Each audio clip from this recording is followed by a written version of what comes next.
স্বপ্ন সেটা নয় যেটা মানুষ ঘুমিয়ে ঘুমিয়ে দেখে। স্বপ্ন সেটাই যেটা পূরণের প্রত্যাশা মানুষকে ঘুমাতে দেয় না। জীবন চলার পথে বাধা আসতেই পারে, তাই বলে থেমে যাওয়ার কোনো অবকাশ নেই। যেখানে বাধা আসবে সেখান থেকে আবার শুরু করতে হবে। পৃথিবীতে কোনো মেয়েই 6টা গাড়ির মালিক ছেড়ে সিক্স প্যাক্সওয়ালা ছেলেদের সাথে যাবে না।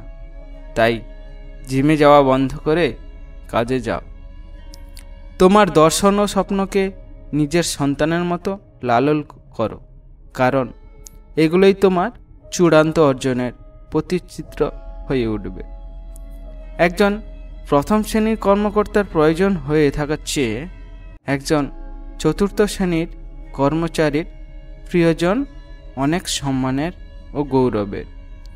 একজন গড়পড়তার মানুষ কথা বলে, একজন ভালো মানুষ ব্যাখ্যা করে, একজন ঊর্ধ্বতন মানুষ কাজ করে দেখায়, একজন সেরা মানুষ অন্যদেরকে প্রেরণা যোগায়, যাতে তারা নিজেরাই কাজের নিজের মতো করে দেখতে পারে।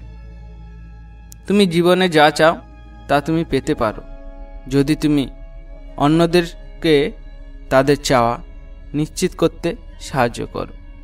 সুখে থাকাই জীবনের সার্থকতা নয়, বরং কাউকে সুখে রাখতে পারাটাই হলো জীবনের সবচেয়ে বড় সার্থকতা। প্রাপ্তি আর প্রত্যাশার পার্থক্য হলো দুঃখ। তাই নিজের প্রত্যাশাটা একটু কমিয়ে ফেলো, দেখবে তোমার দুঃখও কমে যাবে। নিজের লক্ষ্য ও স্বপ্নকে তোমার আত্মার সন্তান হিসেবে লালন করো। এইগুলোই তোমার চূড়ান্ত সফলের নকশা হবে। আকাশের দিকে তাকাও, আমরা একা নই। পুরো মহাবিশ্ব আমাদের প্রতি বন্ধুসুলভ। যারা স্বপ্ন দেখে এবং কাজ করে, শুধুমাত্র তাদেরকেই শ্রেষ্ঠটা দেওয়ার জন্য লিপ্ত এই বিশ্ব। শেষ করার আগে মনে রাখবে, অভিজ্ঞতা এই জিনিসটি কেউ কাউকে শেখাতে পারে না।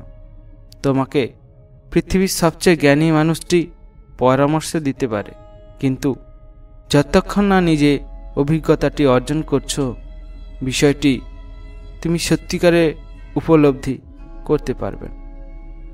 সুতরাং বন্ধুরা, ভিডিওটা আজকের এই পর্যন্ত। যদি ভালো লাগে তাহলে লাইক করবেন, কমেন্ট করে জানাবেন, শেয়ার করবেন বন্ধুদের মধ্যে এবং সাবস্ক্রাইব করে পাশে থাকা বেল আইকনটি বাজিয়ে দেবেন। নমস্কার, ভালো থাকবেন, সুস্থ থাকবেন।